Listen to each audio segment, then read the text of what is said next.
Let's take a look at setting the language in SciPy so that you're heard loud and clear in whatever language you speak.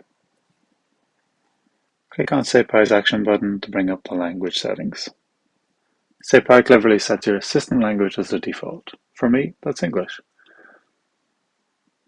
You can select from any of the languages in this list.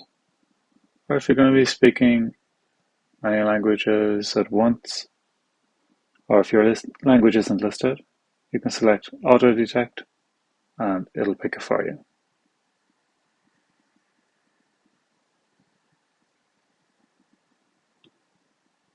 Select your language. There you have it. You're all set. Now just speak naturally and let SciPy do the rest. Happy chatting. Guten Morgen, wie geht es dir?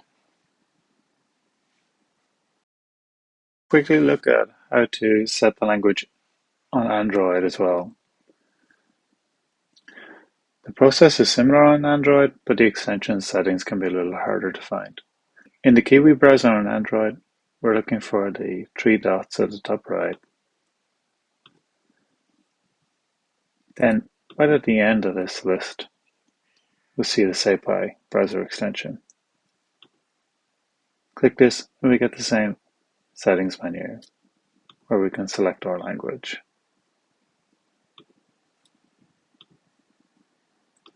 Then just go back to the Pi tab and speak away in your own language.